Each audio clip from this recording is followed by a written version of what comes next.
بسم اللہ الرحمن الرحیم۔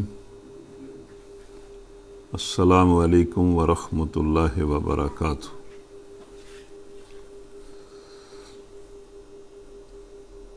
خواتین و حضرات، ہم سب اللہ کی توفیق سے، اللہ کی حمد و ثنا کے ساتھ، اس کے شکر کے ساتھ حضور نبی کریم صلی اللہ علیہ وسلم پر بے شمار درود و سلام کے ساتھ اور اپنے لیے اور پھر سب اہل ایمان کے لیے اللہ تعالیٰ سے مغفرت اور فضل اور رحمت کی دعا کے ساتھ آج کا پروگرام شروع کر رہے ہیں۔ آج ہمارا پروگرام سورہ ہجر کا آخری رکوع ہے۔ سورہ ہجر کے ٹوٹل 6 رکوع ہیں، تو جو 6واں رکوع ہے وہ ہمارا سبق ہے۔ یہ آیت نمبر 80 سے شروع ہو رہا ہے۔ اگر آپ قرآن کو لے کر بیٹھتے ہیں تو سورہ ہجر کی آیت نمبر 80 سے جو اس کا آخری اور 6واں رکوع شروع ہو رہا ہے وہ ہمارا سبق ہے۔ اعوذ باللہ من الشیطان الرجیم، بسم اللہ الرحمن الرحیم۔ وَلَقَدْ كَذَّبَ أَصْحَابُ الْحِجْرِ الْمُرْسَلِينَ وَآتَيْنَاهُمْ آيَاتِنَا فَكَانُوا عَنْهَا مُعْرِضِينَ وَكَانُوا يَنْحِتُونَ مِنَ الْجِبَالِ بُيُوتًا آمِنِينَ فَأَخَذَتْهُمُ الصَّيْحَةُ مُصْبِحِينَ فَمَا أَغْنَى عَنْهُمْ مَا كَانُوا يَكْسِبُونَ۔ تو یہ ہم اپنی زبان میں بھی یہ جملہ استعمال کرتے ہیں کہ بھئی آگے پیچھے دیکھ کر زندگی گزارنی چاہیے، دھیان سے زندگی گزارنی چاہیے۔ تو یہ جو عام جملہ ہم اپنی زبان میں استعمال کرتے ہیں کہ بھئی دھیان سے آگے پیچھے دیکھ کر چلنا چاہیے، اپنا وقت گزارنا چاہیے، تو اس پر کبھی خیال آتا ہے کہ بندہ مثلاً اپنے پیچھے دیکھے۔ کوئی بھی بندہ یا یہ انسان اگر اپنے پیچھے دیکھیں تو پیچھے کیا ہے؟ پیچھے گزری ہوئی قومیں ہیں، انسانوں کی لاشیں ہیں، اور مطلب قوموں کے تباہ شدہ کھنڈرات ہیں، اور ان کی کہانیاں ہیں۔ کچھ قومیں آئیں اور وقت کے ساتھ وہ ختم ہو گئیں، تو پیچھے تو مرے ہوئے انسان ہی انسان ہیں، مرے ہوئے انسان ہیں، مری ہوئی تہذیبیں ہیں، تباہ شدہ قومیں ہیں، تو پیچھے تو یہی کچھ ہے۔ اور اگر اس پچھلی تاریخ کو مطلب سامنے رکھ کر ہم یہ سوچیں کہ بھائی ہمارے آگے کیا ہے، ہم آگے دیکھیں،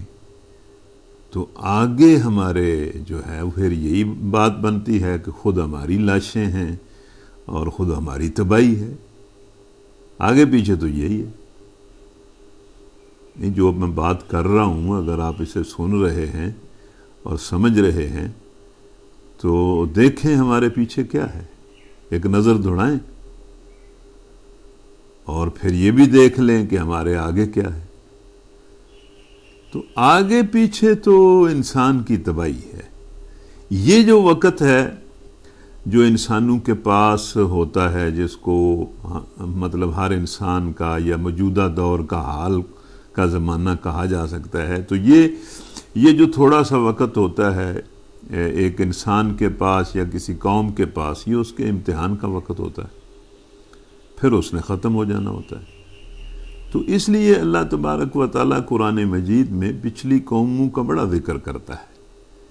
کہ فلاں قوم کے ساتھ یہ ہوا، فلاں قوم کے ساتھ یہ ہوا، اور یہ پچھلی قوموں کا ذکر اللہ تعالیٰ تو مطلب اس اعتبار سے کرتا ہے نا کہ میں نے انسانوں کو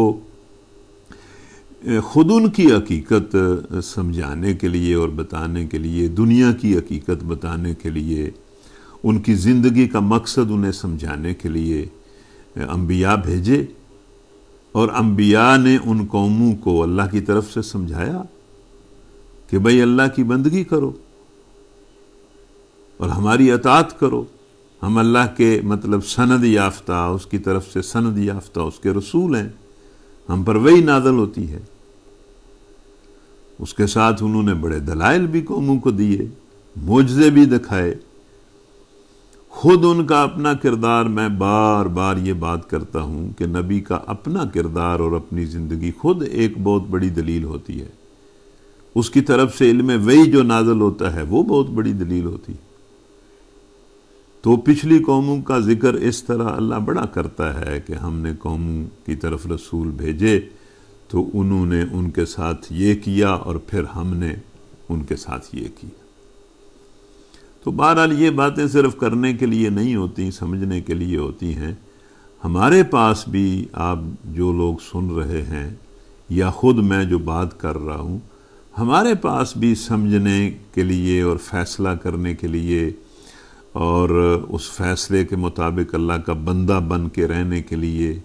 اور زندگی کی اس آزمائش میں کامیاب ہونے کے لیے، سرخرو ہونے کے لیے، نتیجتاً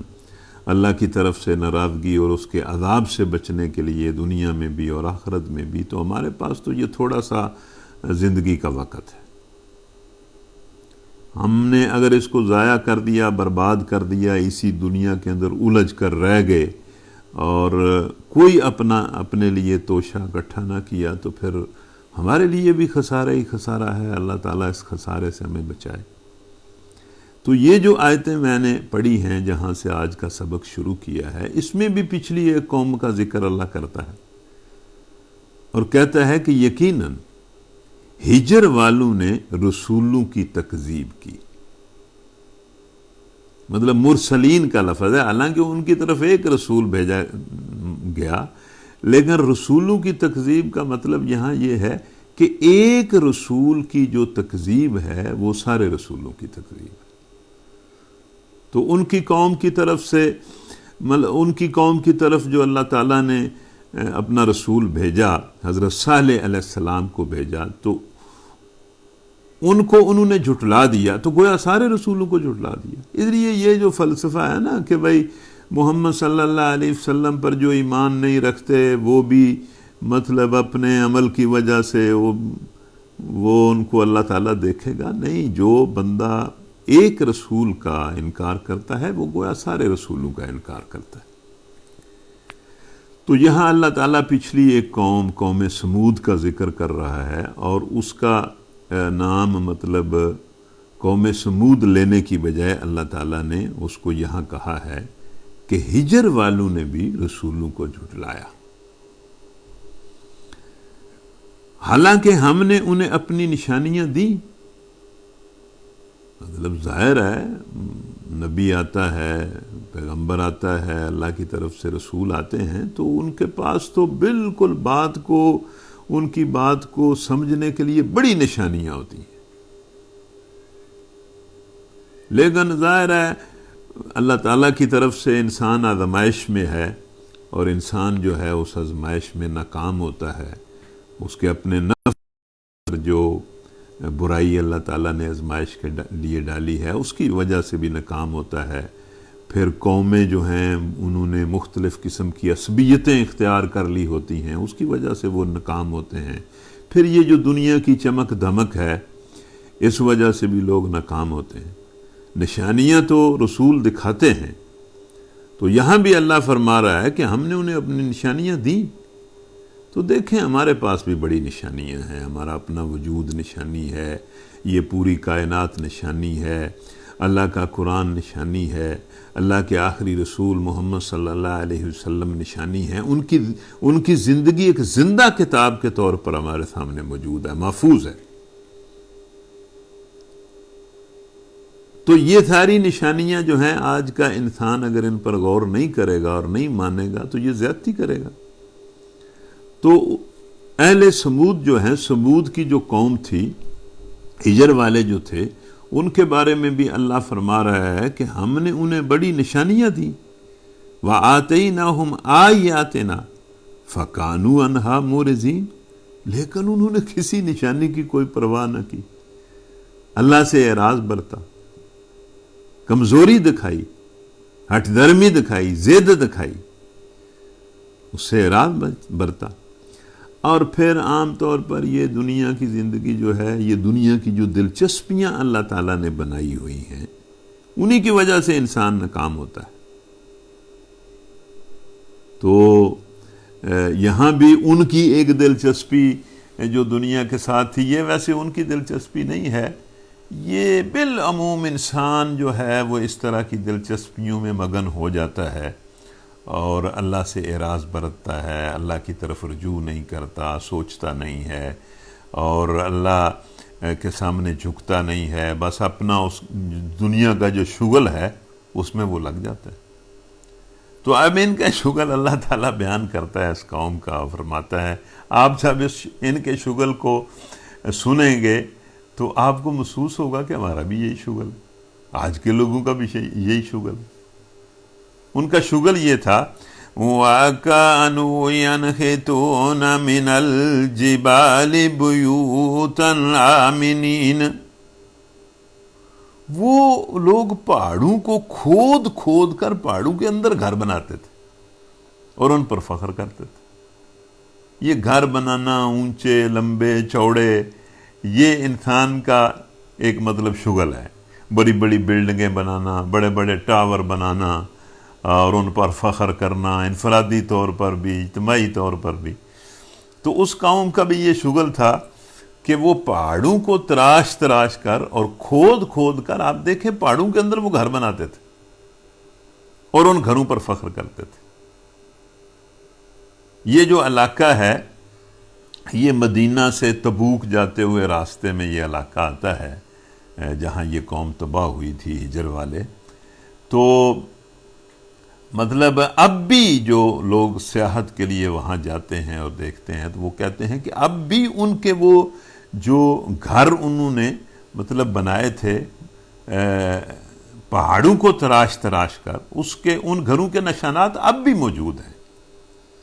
اور ان گھروں کے اندر انسانی بسیدہ ہڈیوں کے نشان بھی موجود ہیں۔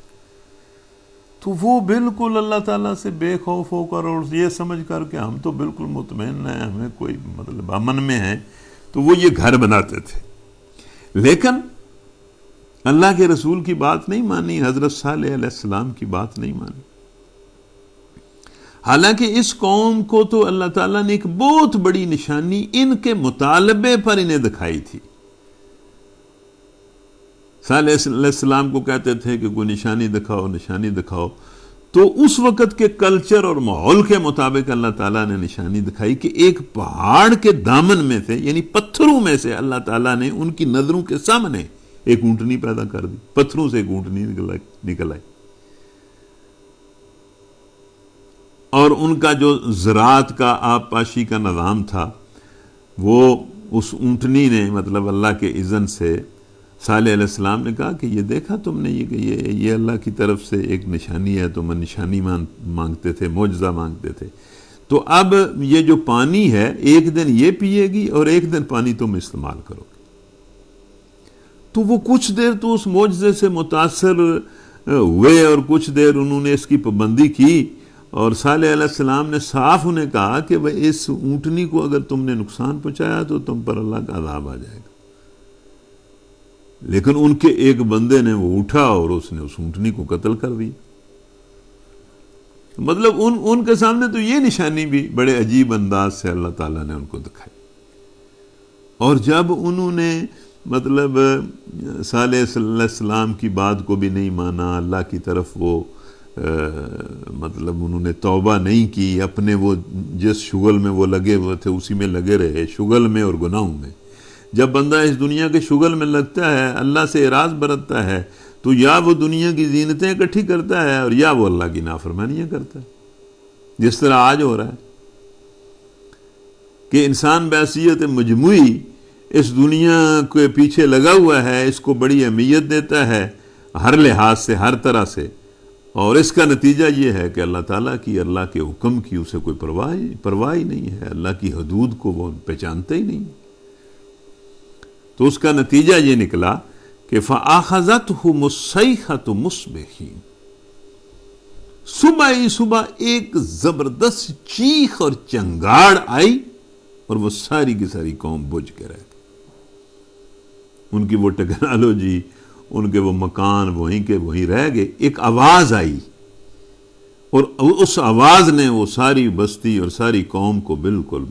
ختم کر دیا۔ یہ جو شدت کی آواز ہے، اس کو بھی تو انسان برداشت نہیں کر سکتا۔ حدیث میں آتا ہے نا کہ قیامت جو ہے وہ بھی ایک آواز سے شروع ہوگی، کہ ایک آواز جو ہے وہ آئے گی ایک ہی لاؤڈ کے ساتھ، اور پوری دنیا میں ایک طرح ہی سنی جائے گی، اور وہ آواز بلند ہوتی جائے گی، بلند ہوتی جائے گی۔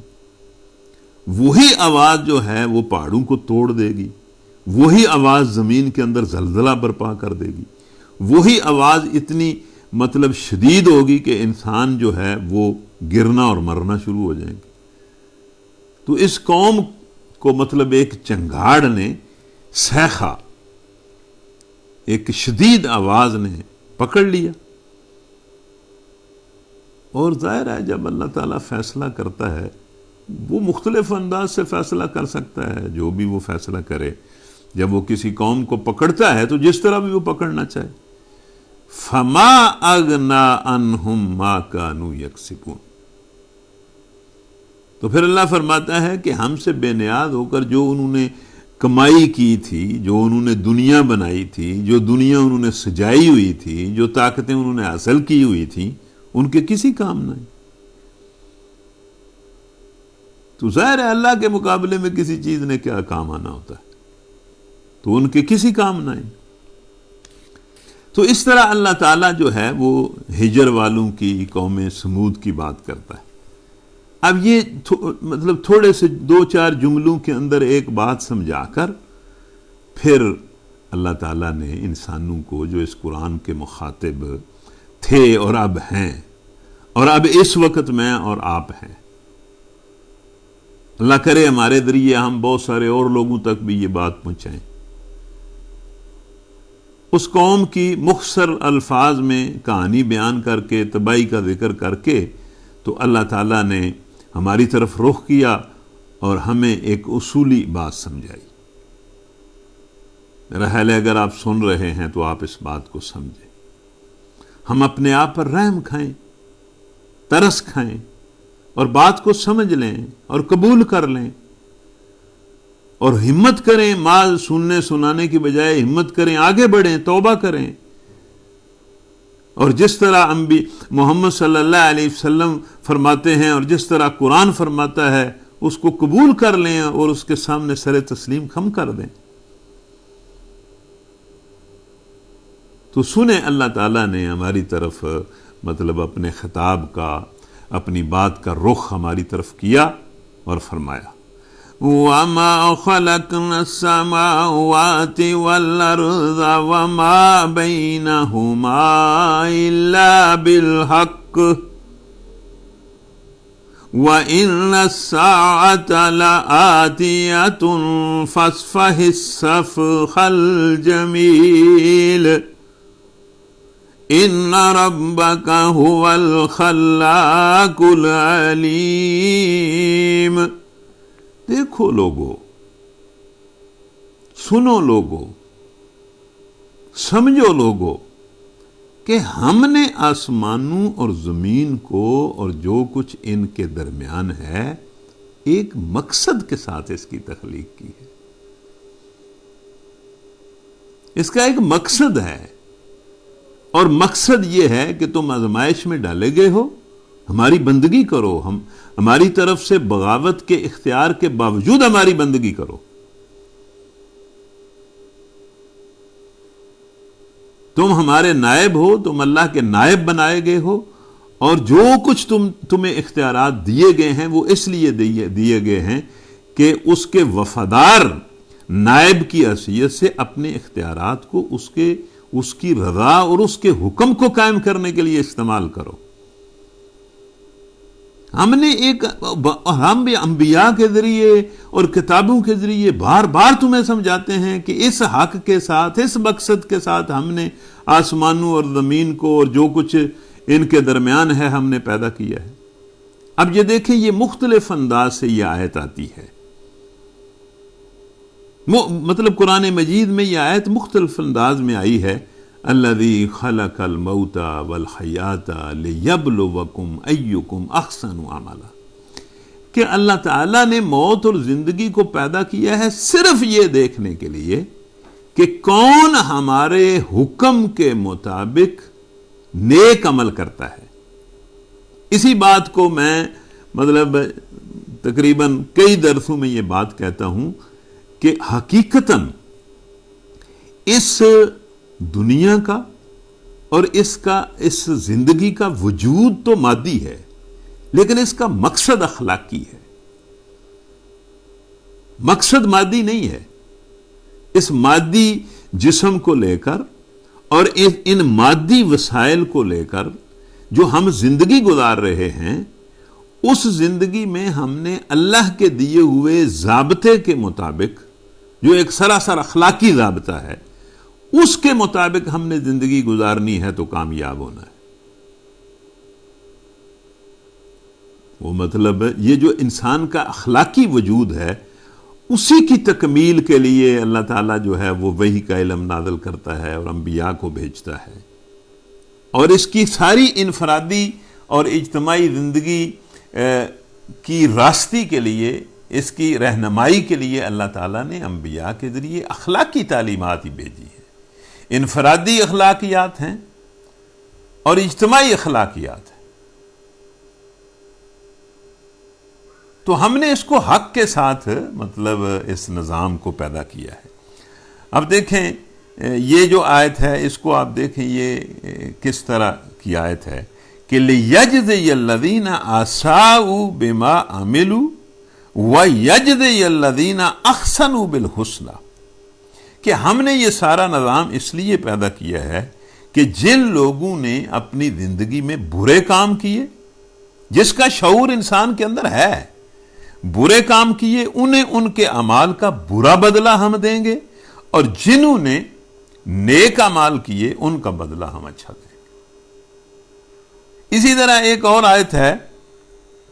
اس میں تو بڑا عجیب مطلب سورہ نجم کی شاید وہ آیت ہے، میں کبھی اس کو پڑھتا ہوں کہ ہم نے یہ آسمان بنائے، زمین بنائی، سب کچھ بنایا، اس لیے بنایا کہ بھئی جو برے کام کرے گا اس کو سزا دیں گے اور جو نیک عمل کرے گا اس کو جزا دیں گے. مطلب یہ سارا سلسلہ انسان کی کہ برے عمل کو دیکھنے اور اس کے اچھے عمل کو دیکھنے کے لیے. اسی طرح کی یہ آیت ہے کہ وَمَا خَلَقْنَا السَّمَاءَ وَالْأَرْضَ وَمَا بَيْنَهُمَا بَاطِلًا ذَلِكَ ظَنُّ الَّذِينَ كَفَرُوا فَوَيْلٌ لِّلَّذِينَ كَفَرُوا مِنَ النَّارِ. بھائی دیکھو، ہم نے آسمان اور زمین کو اور جو کائنات ان میں ہے، ان کو مطلب باطل پیدا نہیں کیا، مطلب بے مقصد پیدا نہیں کیا. یہ ان کا گمان ہے جو کفر کرتے ہیں. مطلب ہماری بات، ہمارے انبیاء کے ذریعے جو بات ہم لوگوں تک پہنچاتے ہیں، اس کا جو کفر کرتے ہیں ان کا یہ گمان ہے کہ یہ سب کچھ باطل ہے اور فضول ہے. تو یہ جو کافر ہیں ہماری بات کا جو انکار کرتے ہیں اور پھر جس مقصد پر ہم نے اس کائنات کو پیدا کیا ہے اس کا کوئی لحاظ زندگی میں نہیں رکھتے، تو ایسے کافروں کا انجام دوزخ ہے. اسی طرح پھر یہ سورہ مومنون کی آیت ہے جس کو ائمہ کرام مطلب نمازوں میں بھی بڑا پڑھتے ہیں کہ آفا حسبتم انما خلقناکم عبثا وانکم الینا لا ترجعون فتعالی اللہ الملک الحق لا الہ الا ہو رب العرش الکریم. کیا تم یہ خیال کرتے ہو کہ ہم نے تمہیں بالکل فضول پیدا کیا ہے؟ اور یہ کہ تم اپنا نتیجہ دیکھنے کے لیے ہماری طرف لوٹ کر نہیں آؤ گے۔ دیکھو اللہ اس سے بالا و برتر ہے کہ وہ اس طرح کا کوئی فضول کام کرے، یا جو تمہارا خیال ہے اس سے وہ بالا و برتر ہے، اس کے سوا کوئی معبود نہیں ہے، اور وہ عرش کریم کا مالک ہے۔ تو یہ ہجر کی قوم کا ذکر کر کے کہ اس نے یہ بات نہیں مانی تو تباہ ہوئی، جس طرح بہت ساری اور قومیں تباہ ہوئیں۔ تو ان مطلب آیتوں میں اللہ تعالیٰ نے مطلب یہ کہا کہ اس کا ایک مقصد ہے، اور یہ پھر اسی مقصد کے ساتھ وہ یہ بات بھی بار بار کرتا ہے کہ وَإِنَّ السَّاعَةَ لَآتِيَةٌ، کہ اللہ تعالیٰ نے جو قیامت کی گھڑی مقرر کی ہے وہ آ کر رہے گی۔ پس اے محمد صلی اللہ علیہ وسلم فَاصْفَحِ الصَّفْحَ الْجَمِيلَ، کہ یہ جو تیرا انکار کر رہے ہیں اور ہٹ درمی کا مظاہرہ کر رہے ہیں، ان کی اس ہٹ درمی کے مقابلے میں بڑی مطلب شریفانہ درگزر کر، مطلب یہ اس میں بھی یہ بھی بات آپ سمجھ لیں کہ شریفانہ درگزر، پھر جن کے مقابلے میں شریفانہ درگزر کرنے کی اللہ تعالیٰ نے حکم دیا، ایک وقت آیا تو انہی کے مقابلے میں اللہ تعالیٰ نے حکم دیا۔ سورہ انفال کی بڑی عجیب آیت ہے کہ جب تمہاری ان سے مٹ بھیڑ ہو جائے، جنگ ہو جائے، تو ٹکا ٹکا کے ان کی ہڈیوں پر نشانے مارو اور ان کی گردنوں کو اڑاؤ، انہیں قتل کرو۔ مطلب وہی قرآن جو ان کافروں کے انکار کے مقابلے میں درگزر اور شرافت کا حکم دے رہا ہے، وہی قرآن جو ہے وہ جنگ اور قتال میں انہی کو مارنے اور قتل کرنے کا حکم دے رہا ہے۔ تو یہ کبھی آپ نے سوچا کہ بھئی یہ کس طرح، یہ ان آیتوں میں کیا ہے اور ان آیتوں میں کیا ہے؟ دیکھیں، اس بات کو سمجھ لیں کہ اللہ کے دین کی دعوت کا میدان اور ہے، اور اللہ کے دین کے دفاع اور قتال کا میدان اور ہے۔ یہ دونوں میدان الگ الگ ہیں۔ دعوت کے میدان کا اپنا اخلاق ہے، اور قتال کے میدان کا اپنا اخلاق ہے۔ جب تم لوگوں کو سمجھاؤ تو ظاہر ہے سمجھانے کا جو انداز ہے، طریقہ ہے، اس میں اعلیٰ اخلاق کا مظاہرہ کرو، لیکن جب تمہیں ان سے لڑنا پڑ جائے یا ہمارا اذن یہ ہو کہ تم لڑ پڑو، تو پھر اس کا اپنا اخلاق ہے، وہاں اس اخلاق کا مظاہرہ کرو۔ اب یہ دو گویا باتیں ہو گئیں، ایک ہجر کی قوم کی بات ہو گئی کہ انہوں نے جھٹلایا، مکانوں کے کھیل میں وہ پڑے رہے اور نشانیوں کا انکار کر دیا، حتیٰ کہ وہ جو معجزہ تھا جس کو صالح علیہ السلام لے کر آئے، اس معجزے کے ساتھ انہوں نے مذاق کیا، اور باوجود منع کرنے کے انہوں نے اس اونٹنی کو قتل کر دیا، تو ان کو ایک چنگاڑ نے ختم کر دیا۔ اس کے بعد پھر اللہ تعالیٰ نے فرمایا کہ اس پوری مطلب کائنات کا ایک مقصد ہے، اس مقصد کے تحت ہم نے اس کو پیدا کیا ہے، اور قیامت کی گھڑی جو ہے وہ بالکل آنے والی ہے، اور اے محمد صلی اللہ علیہ وسلم یہ جس ضد کا مظاہرہ کر رہے ہیں ان کے مقابلے میں تم درگزر سے کام لو۔ ان ربک هو الخلاق العلیم، تو اللہ تعالیٰ چونکہ ہر بات کو جانتا بھی ہے اور وہ پیدا کرنے کی قدرت رکھتا ہے، وہ دوبارہ ان کو پیدا کر لے گا اور انہیں اپنے کٹہرے میں کھڑا کر لے گا۔ اس کے بعد پھر دیکھیں اگلی آیات ہیں، وَلَقَدْ آتَيْنَاكَ سَبْعًا مِّنَ الْمَثَانِي وَالْقُرْآنَ الْعَظِيمَ لَا تَمُدَّنَّ عَيْنَيْكَ إِلَىٰ مَا مَتَّعْنَا بِهِ أَزْوَاجًا مِّنْهُمْ لا تمدن عينيك إلى ما متعنا به أزواجا منهم ولا تحزن عليهم واخفض جناحك للمؤمنين۔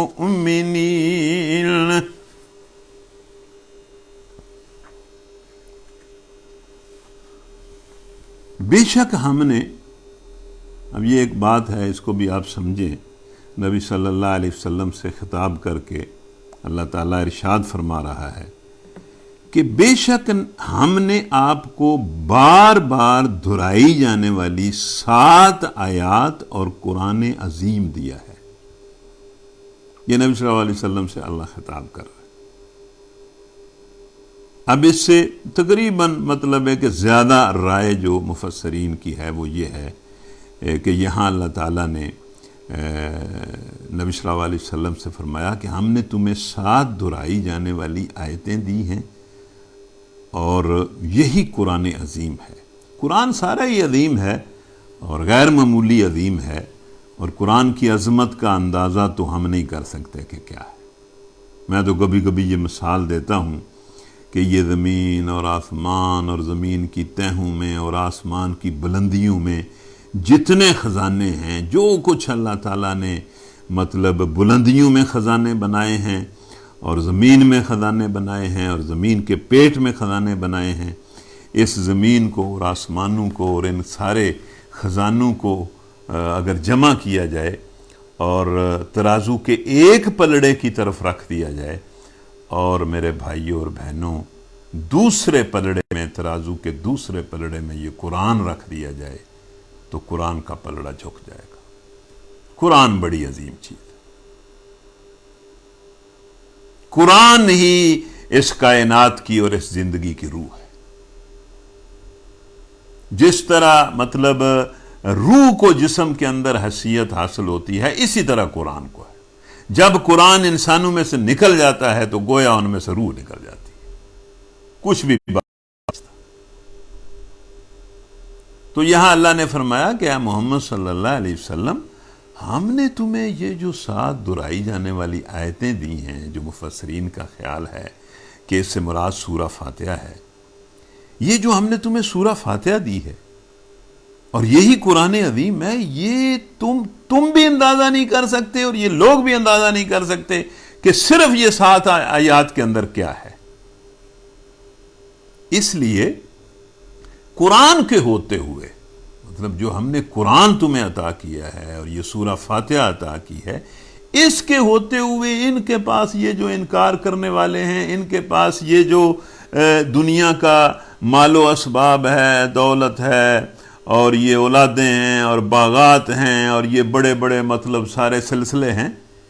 یہ تو اس قرآن کے مقابلے میں کچھ بھی نہیں ہے۔ یہ بالکل ایک نظر بھی ان سے متاثر ہونے کی ضرورت نہیں ہے۔ یعنی ان سارے خزانوں سے بڑا خزانہ جو ہے وہ قرآن مجید ہے جو ہم نے تمہیں عطا کیا ہے، اور سورہ فاتحہ ہے جو ہم نے تمہیں عطا کی۔ اب یہ دیکھیں، تھوڑا سا مطلب غور کرنے سے بات سمجھ آتی ہے نا، کہ یہ بات پھر یہ ثابت کر رہی ہے کہ انسانی زندگی کا وجود تو مادی ہے لیکن اس کا مقصد اخلاقی ہے۔ قرآن مجید جو ہے وہ انسان کے مقصد کی طرف انسان کی رہنمائی کرتا ہے، اس مقصد پر اسے کھڑا کرتا ہے اور اس مقصد کے مطابق اس کی پاکیزہ تربیت کرتا ہے، اس کا ذہن بناتا ہے اور اس کا کردار بناتا ہے۔ تو یہ جو مقصد ہے یہ دنیا کی باقی چیزوں سے بڑی چیز ہے، اور جب کوئی بندہ یا قوم اس مقصد پر کھڑی ہو جاتی ہے تو یہ باقی چیزیں تو اس کی غلام ہوتی ہیں، ان کی تو حیثیت ہی کوئی نہیں ہے۔ تو اس لیے نبی صلی اللہ علیہ وسلم سے فرمایا کہ یہ جو ہم نے تمہیں 7 آیتیں دی ہیں اور ان میں جو ہم نے تمہیں زندگی کا مقصد بتایا ہے،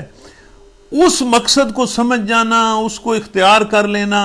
اس دنیا کو اکٹھا کرنے اور وسائل جمع کرنے کے مقابلے میں تو مطلب وہ تو بڑی چیز ہے، ان کی تو کوئی حیثیت ہی نہیں۔ اور وہی نظریہ اور وہی اخلاق اور وہی مقصد زندگی جو قرآن نے صحابہ کو دیا اور صحابہ پھر اس پر کھڑے ہوئے تو ساری مادی دنیا کو انہوں نے فتح کر لیا اور ساری مادی دنیا ان کی غلام ہو گئی۔ آج بھی یہی معاملہ ہے کہ اگر قرآن کی بنیاد پر ہم اس کے قرآن کے بتائے ہوئے ایمان کو اختیار کریں اور اس کے مقصد زندگی کو اختیار کریں اور اس کے اخلاق کو اختیار کریں تو یہ مادی دنیا تو اس کے مقابلے میں کچھ ہے ہی نہیں، کوئی حیثیت ہی نہیں ہے۔ تو اس لیے ان کی طرف نبی صلی اللہ علیہ وسلم کو فرمایا اور ہمیں بھی سمجھایا کہ ان کے مال و دولت سے متاثر ہوتے ہو تم، اس کی کیا حیثیت ہے؟ یہ تو دنیا کا کوڑ کباڑ ہے، یہ دنیا کے وسائل کی ساری حیثیت ایمان اور اللہ کے بتائے ہوئے اخلاق کے ساتھ ہے۔ وہ اگر ہے تو پھر اس کی کوئی حیثیت بنتی ہے، اگر وہ نہیں ہے تو اس کی کوئی حیثیت ہی نہیں۔ وَلَا تَحْزَنْ عَلَيْهِمْ، اور یہ جو کچھ انکار کرنے والے تیرے ساتھ کر رہے ہیں، ان کی جو حالت ہے، مطلب یہ جس طرح انکار کر رہے ہیں اور تیرے ساتھ مذاق کر رہے ہیں اور تجھے اذیت پہنچا رہے ہیں، ان کی اس حالت کو دیکھ کر بھی تجھے بہت زیادہ غمزدہ ہونے کی ضرورت نہیں ہے۔ وَاخْفِضْ جَنَاحَكَ لِلْمُؤْمِنِينَ، اے محمد صلی اللہ علیہ وسلم، تم تو اپنی بڑی محبت بھری شفقت مومنوں کی طرف جھکا دو، اہل ایمان کے ساتھ بڑی محبت کرو۔ وہ کسی روایت میں آتا ہے کہ جب یہ مشرکین نے یہ بات نبی صلی اللہ علیہ وسلم سے بڑی کہی نا کہ ہم آپ کی بات سننے کے لیے تو تیار ہیں، لیکن تیری مجلس میں تو یہ عمار بیٹھا ہوتا ہے، یہ بلال بیٹھا ہوتا ہے، یہ صہیب بیٹھا ہوتا ہے، یہ کیڑے لوگ، حقیر لوگ، ہمیں تو ان کے کپڑوں سے بھی بدبو آتی ہے، اور آپ کہتے ہیں کہ ان کے برابر ہم بیٹھ کر تیری بات سنیں۔ ہمارے لیے کوئی الگ اگر تو استقبالیہ کا بندوبست کر تو ہم تیری بات جو ہے وہ چلے سن لیں گے، ان کے برابر تو ہمیں نہ کر۔ تو کہتے ہیں کہ نبی صلی اللہ علیہ وسلم پر قرآن نازل ہوا اور اللہ نے فرمایا کہ اے اللہ کے رسول، ایک نظر بھی ان غریبوں سے اور مسکینوں سے نہ ہٹانا اور ان کی کوئی پرواہ نہ کرنا، یہ جو اپنے آپ کو بڑی چیز سمجھتے ہیں۔ تو کہا جاتا ہے کہ جب اس طرح کی آیتیں نبی صلی اللہ علیہ وسلم پر نازل ہوئیں تو ان کی چیخ نکل گئی اور رونا شروع کر دیا اور زور زور سے کہنا شروع کر دیا کہ بلال کہاں ہو، عمار کہاں ہو، صہیب کہاں ہو، میرے قریب آ جاؤ، میرے رب نے مجھے حکم دیا ہے کہ میں ایک آنکھ جھپکنے کی مدت تک کے لیے بھی تم سے اپنی توجہ نہ ہٹاؤں۔ تو اللہ نے فرمایا وَاخْفِضْ جَنَاحَكَ لِلْمُؤْمِنِينَ، جو ایمان لائے ہیں، جو اللہ کی بندگی کے لیے تیار ہیں، جو اس اعلیٰ اخلاقی مقصد کو پورا کرنے کے لیے تیرے ساتھ ہیں، ان کی طرف اپنے بازوؤں کو جھکائے رکھ، ان کے ساتھ شفقت اور محبت کر۔ اور اس کے بعد اللہ تعالیٰ نے نبی صلی اللہ علیہ وسلم سے خطاب فرما کے کہا کہ وَقُلْ إِنِّي أَنَا النَّذِيرُ الْمُبِينُ، کہ ان لوگوں کو صاف صاف کہہ دے کہ میں تو اللہ کی طرف سے ڈرانے والا ہوں، واضح بات تم تک پہنچا رہا، دلیل کے ساتھ، نشانی کے ساتھ، مطلب اللہ کے سچے کلمے تم تک پہنچا رہا ہوں، میں تو خبردار کرنے والا ہوں، صاف صاف ڈرانے والا ہوں، بالکل اس طرح جس طرح پہلے انبیاء نے اپنی اپنی قوموں کو ڈرایا۔ اللہ تعالیٰ نے انبیاء بھیجے اور انہوں نے اپنی اپنی قوموں کے سامنے بات رکھی۔ تو دیکھیں میرے بھائیوں اور بہنوں، اللہ کے رسول صلی اللہ علیہ وسلم ہمارے سامنے ساری بات کھول کے رکھ رہے ہیں، قرآن ساری بات ہمارے سامنے کھول کے رکھ رہا ہے۔ تو ہمیں چاہیے کہ ہم محروم نہ رہیں، قبول کر لیں۔ یہ آن لائن پروگرام اس لیے نہیں ہے کہ چلو جی ہم نے آن لائن پروگرام شروع کر دیا ہے، درس شروع کر دیا ہے، اور کوئی کہے کہ یہ بڑا اچھا ہے اور کوئی کہے کہ بھائی یہ مسئلہ ہے اور یہ مسئلہ ہے اور یہ مسئلہ ہے، کوئی اس میں سے مطلب سارا پروگرام سنے اور کوئی چھوٹا موٹا اعتراض جو ہے وہ نکال کر خود بھی بھاگ جائے اور دوسروں کے کو بھی مل ملا کے کہتا رہے گی انہوں نے یہ بات کر دی ہے، یہ بات کر دی۔ یہ نہ تو اس لیے ہے کہ آپ مطلب میری تعریف کریں وہ بڑا اچھا پروگرام ہے، اور نہ اس لیے ہے کہ آپ کوئی درمیان میں سے بات نکال کر تنقید کریں۔ یہ تو اللہ کی باتیں ہیں جو مطلب ہم بیان کر رہے ہیں، اور اس لیے بیان کر رہے ہیں کہ ہم اللہ کے سامنے جھک جائیں اور نبی صلی اللہ علیہ وسلم کے بتائے ہوئے مقصد زندگی اور طریقہ زندگی کو اختیار کر لیں اور آخرت کے لیے تیاری کر لیں۔ تو نبی صلی اللہ علیہ وسلم سے فرمایا کہ بھائی تم ان کو کہہ دو کہ میں تو صاف صاف مطلب ڈرانے والا ہوں، خبردار کرنے والا ہوں، اللہ کی طرف سے خبریں لے کر آیا ہوں اور تمہیں اللہ کا پیغام پہنچا رہا۔ اور پہلے بھی انبیاء جو ہیں وہ آتے رہے،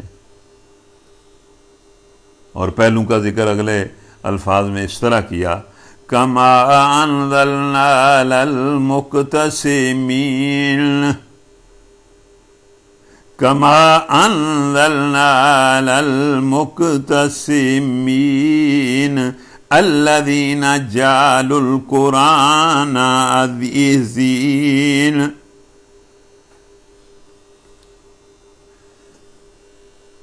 تو جس طرح ہم نے ان پر اپنی بات نازل کی تھی، اپنا قرآن نازل کیا تھا، اپنی کتاب نازل کی تھی، جو اس نے تو ترجمہ ابن کثیر نے کیا ہے کہ بڑی قسمیں کھانے والے تھے، یعنی اس کا انہوں نے تو مطلب یہ لیا ہے کہ وہ قسمیں کھا کر جو ہے وہ جھوٹ بولتے تھے اور برے ارادے کرتے تھے، اور خاص طور پر جو وہ اپنے نبی کا مقابلہ کرنے کے لیے آپس میں عہد و پیمان کرتے تھے اور قسم کھاتے تھے، جس طرح صالح علیہ السلام کو قتل کرنے کے لیے انہوں نے پروگرام بنایا اور آپس میں قسم کھائی کہ ہم یک بارگی ان پر حملہ کریں گے، ان کو قتل کر دیں گے، اور پھر یہ قسم کھائیں گے ان کے خاندان کے سامنے کہ ہمیں تو کوئی پتہ نہیں ہے کس نے قتل کیا۔ اور اسی طرح نبی صلی اللہ علیہ وسلم کے بارے میں بھی انہوں نے سازش کی کہ بیٹھے اور مل کر ان کے قتل کا منصوبہ بنایا کہ سارے یک بارگی ان پر قتل کرو، اور اس پر بڑا انہوں نے آپس میں عہد و پیمان کیا۔ تو مطلب اس سے یہ مراد لی ہے، اور کچھ نے یہ مراد لی ہے کہ جو تقسیم کرنے والے ہیں، جو اپنے مطلب اپنی کتابوں کو تقسیم کر دیتے ہیں، ان کو ٹکڑے ٹکڑے کر دیتے ہیں، تو ایسا ہی عذاب ہم نے مطلب عذاب بھی اور اپنی تعلیم بھی ہم نے قسمیں کھانے والوں پر نازل کی، جنہوں نے اپنے قرآن یعنی تورات کو پارا پارا کر دیا، ٹکڑے ٹکڑے کر دیا۔ اب یہ دیکھیں یہودیوں کے بارے میں اللہ تعالیٰ فرما رہا ہے کہ انہوں نے، ہم نے جو قرآن ان کو دیا تھا، مطلب ان کا قرآن تو تورات ہی تھی، موسیٰ علیہ السلام کے ذریعے اہل کتاب کے پاس، یہودیوں کے پاس جو کتاب آئی، جو تعلیم آئی، وہ تو تورات ہی تھی۔ تو اللہ کہہ رہا ہے کہ انہوں نے مطلب بہت سارے جرم کیے، لیکن ایک جرم انہوں نے یہ کیا کہ ہمارے دیے ہوئے قرآن کو انہوں نے ٹکڑے ٹکڑے کر دیا۔ اچھا جی، یہ بہت بڑا جرم ہے جو کتابوں کو ماننے والی اور رسولوں کو ماننے والی قومیں کرتی ہیں، اور یہودیوں نے کیا، اور نبی صلی اللہ علیہ وسلم کی خبر کے مطابق ہم بھی وہی کام کریں گے جو یہودی کرتے رہے ہیں، اور آج ہم بھی وہی کر رہے ہیں۔ انہوں نے اپنے قرآن کو ٹکڑے ٹکڑے کر دیا، ہم نے اس قرآن کو ٹکڑے ٹکڑے کر دیا۔ کیا مطلب ٹکڑے ٹکڑے کرنے کا؟ کہ اپنی مرضی اور اپنی چاہت کے مطابق اس کے جس حکم کو چاہتے ہیں مانتے ہیں، جس کا چاہتے ہیں انکار کر دیتے ہیں۔ مطلب جس کو چاہتے ہیں اس کو مان لیتے ہیں، نکاح طلاق کے یا کچھ اور چیزیں جو ہیں وہ اس کے مطابق ہم کر لیتے ہیں، اور باقی پوری زندگی جو ہے وہ اس کے قریب بھی قرآن کو نہیں جانے دیتے۔ تو اس کے بارے میں تو اللہ تعالیٰ نے بڑی سخت بات سورہ بقرہ میں کہی ہے کہ افتؤمنون ببعض الکتاب وتکفرون ببعض، کیا تم وہ لوگ ہو کہ جو ہماری کتاب کے ایک حصے کو مانتے ہو اور ایک حصے کا کفر کرتے ہو؟ مطلب زندگی میں جو حکم چاہتے ہو، جو کام چاہتے ہو، ہماری کتاب کے مطابق کر لیتے ہو، جس کو چاہتے ہو چھوڑ دیتے ہو اور اپنی مرضی کرتے ہو۔ اور پھر اسی آیت میں اللہ تعالیٰ نے آگے فرمایا کہ جو لوگ ہماری کتابوں کے ساتھ یہ معاملہ کرتے ہیں جس طرح اب ہم کر رہے ہیں، ہم نے تو قرآن کو بالکل مطلب ہے کہ پیٹھ پیچھے ڈال دیا ہے اور اس کی کوئی پرواہ نہیں کرتے، ہمارا کوئی کام اس قرآن کے مطابق نہیں ہوتا،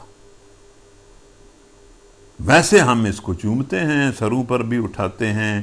اور پتہ نہیں مطلب ہم کہتے ہیں کہ ہم اس پر ایمان بھی رکھتے ہیں، اور کوئی فنکشن ہوتا ہے تو اس کی تلاوت بھی کر دیتے ہیں، تلاوت کرنے کے بعد پھر سارا کام اپنی مرضی سے کرتے ہیں۔ تو اللہ تعالیٰ نے بڑی سخت بات کی کہ جو لوگ میرے قرآن کے ٹکڑے ٹکڑے کر دیتے ہیں، اس کی کسی بات کو مانتے ہیں اور کسی بات کو نہیں مانتے، ان کو میں جو بدلہ دیتا ہوں، آپ سن لیں ان کا بدلہ کیا ہے، ان کو میں یہ بدلہ دیتا ہوں کہ دنیا میں انہیں ذلیل کرتا ہوں اور آخرت میں انہیں شدید عذاب دوں گا۔ اور آپ دیکھ رہے ہیں ہمارے حالات کیا ہے کہ اس قرآن کے ساتھ اپنی مرضی کرنے کی بجائے جہاں چاہا اس کی مان لی، اور جہاں چاہا اپنی منا لی، اور جہاں چاہا مشرکوں کی بات مان لی، اس قرآن کو چھوڑ کر مشرکوں کی غلامی کی۔ جس طرح وہ کسی نے بڑی خوبصورت بات کی تھی کہ ہم شرک تو نہیں کرتے، ہم بڑے موحد ہیں، لیکن ہم مشرکوں کی غلامی کرتے ہیں، شرک نہیں کرتے، مشرکوں کی غلامی کرتے ہیں۔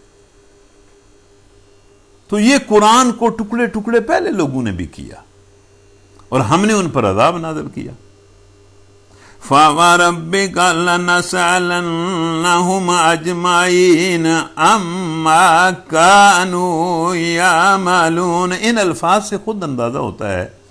کہ جو لوگ اللہ کی کتاب کے ساتھ یہ سلوک کرتے ہیں کہ اس کی کسی بات کو مان لیتے ہیں اور کسی کا کفر کر دیتے ہیں اور اپنے پورے نظام کو کتاب سے بے نیاز ہو کر اپنی مرضی سے چلاتے ہیں، تو اللہ فرماتا ہے کہ اے محمد صلی اللہ علیہ وسلم، تیرے رب کی قسم کہ ہم ان سے ضرور باز پرس کریں گے کہ یہ تم نے کیا کیا، اور ان سے پوچھیں گے کہ یہ تم کیا حرکتیں کرتے رہے ہو، کس طرح کے اعمال کرتے رہے ہو۔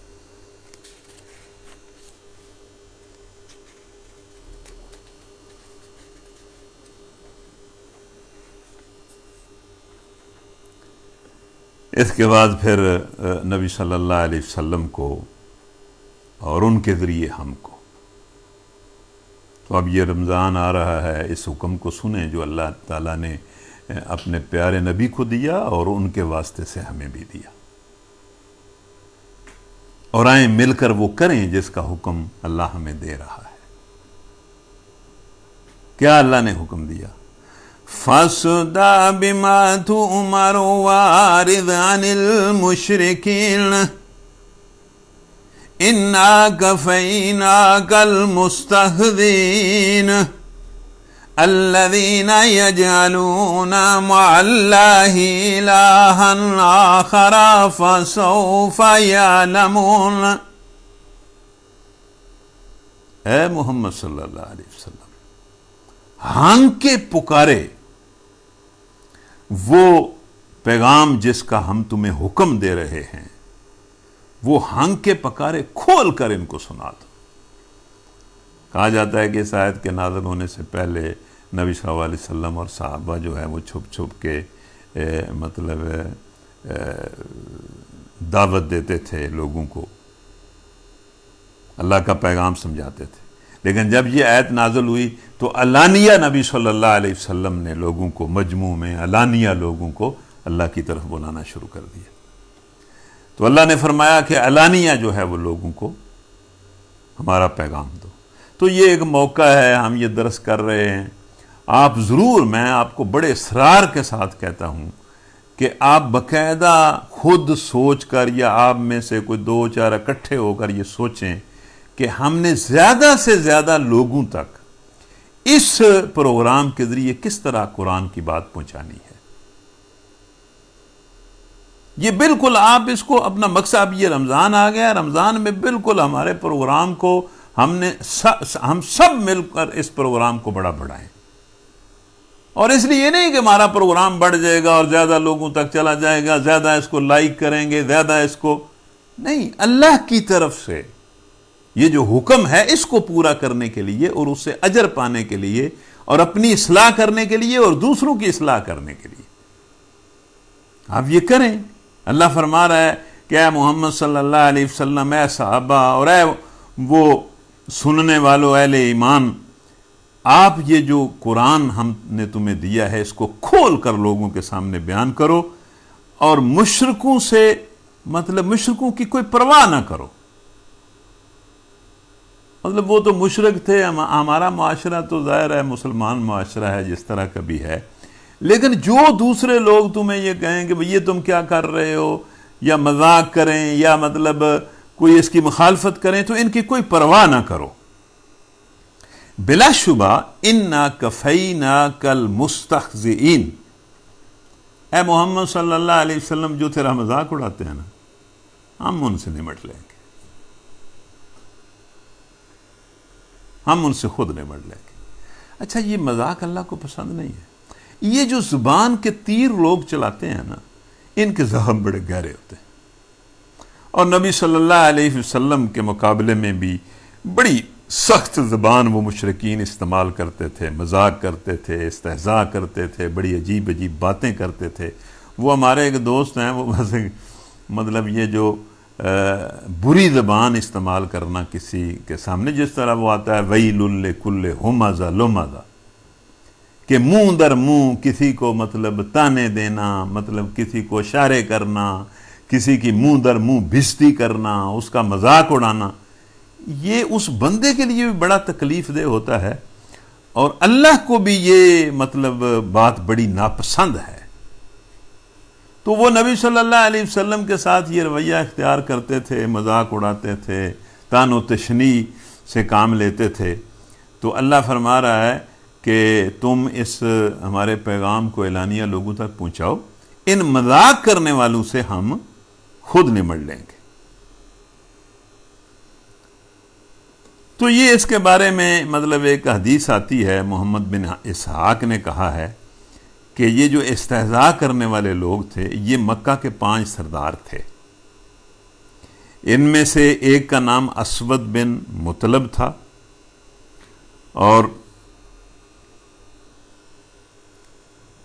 دوسرے کا نام جو ہے وہ اسود بن عبد یہوس تھا، اور تیسرے کا نام ولید بن مغیرہ تھا، اور چوتھے کا نام آس بن وائل تھا، اور 5ویں کا نام حارث بن طلاتلہ تھا۔ تو یہ لوگ جو ہیں نبی صلی اللہ علیہ وسلم کے ساتھ بڑا استہزاء کرتے تھے اور مذاق اڑاتے تھے۔ تو ان کے ساتھ کیا ہوا دیکھیں، اللہ کو بھی اس کا بڑا غصہ لگتا ہے۔ اب ان 5 کا یہاں حشر بیان کیا گیا ہے، آپ ذرا سن لیں، اب ٹائم بھی تھوڑا رہ گیا ہے۔ یہ بھی بڑا ایک عجیب مطلب واقعہ ہے جو حدیث میں آتا ہے کہ یہ جو 5 سردار تھے یہ نبی صلی اللہ علیہ وسلم کا مذاق بڑا کرتے تھے، ان کے دل کو بڑا دکھ دیتے تھے۔ جس طرح میں پہلے بات کرنے لگا تھا کہ ہمارے ایک دوست ہیں، وہ یہ کہتے ہیں کہ جو بندہ یہ بات سے زیادتی کرتا ہے وہ ہانس ہاڑ دیتا ہے، تو یہ نبی صلی اللہ علیہ وسلم کا ہانس ہاڑتے تھے، دل کو دکھ پہنچاتے تھے۔ تو یہ اپنی زبان کو قابو میں رکھنا چاہیے، زبان کے ذریعے کسی کو دکھ نہیں دینا چاہیے، یہ زبان کے زخم واقعی بڑے گہرے ہوتے ہیں۔ اب ان 5 سرداروں کے ساتھ جو معاملہ ہوا اس کا ذکر یہاں موجود ہے کہ ابن اسحاق یہ کہتے ہیں کہ مجھ سے یزید بن رومان نے اور انہوں نے عروہ بن زبیر سے یا علماء میں سے کسی اور سے روایت کیا کہ جبرائیل امین نبی صلی اللہ علیہ وسلم کی خدمت میں اس وقت حاضر ہوئے جب یہ 5 سردار اللہ کے گھر کا طواف کر رہے تھے، یعنی یہ 5 سردار طواف کر رہے تھے اور نبی صلی اللہ علیہ وسلم سین میں موجود تھے، اور جبرائیل امین آ گئے، اور جبرائیل امین آ کر نبی صلی اللہ علیہ وسلم کے ساتھ کھڑے ہو گئے۔ جب وہاں سے ان کے دونوں کے قریب سے نبی صلی اللہ علیہ وسلم اور جبرائیل امین کے قریب سے اسود بن مطلب کا گزر ہوا تو جبریل نے اس کے چہرے پر ایک پتا پھینکا، جس سے وہ اندھا ہو گیا۔ اسی طرح اسود بن ابی یغوث کا جب گزر ہوا تو جبریل نے اس کے پیٹ کی طرف اشارہ کیا اور وہ پیٹ کی ایک مرض میں مبتلا ہو گیا اور مر گیا۔ اسی طرح وہاں سے ولید بن مغیرہ گزرا تو جبرائیل امین نے اس کے پاؤں کے نیچے ایک زخم تھا، اس کی طرف صرف اشارہ کیا۔ اس کے پاؤں میں ایک زخم تھا ٹخنے پر، تو اس کی طرف جبرائیل امین نے اشارہ کیا۔ یہ زخم جو ہے یہ زیادہ تیز ہو گیا اور وہ اسی زخم کی وجہ سے وہ مر گیا۔ اس کا وہ زخم بڑھا، پھر پھٹ گیا اور پھر یہ مر گیا۔ اسی طرح جب عاص بن وائل گزرا تو جبرائیل نے اس کے پاؤں کے تلوے کی طرف اشارہ کیا اور وہ طائف جانے کے لیے اپنے گدھے پر سوار ہو کر نکلا تو کانٹوں کے ایک ڈھیر پر گر گیا، کانٹا اس کے پاؤں کے تلوے میں گھس گیا اور یہ وہی مر گیا۔ پھر حارث بن طلاتلہ وہاں سے گزرا، یعنی طواف کرتے ہوئے جب ایک گزرتا جاتا تھا تو جبریل ان کے ساتھ ان کا آپریشن کرتے جاتے تھے،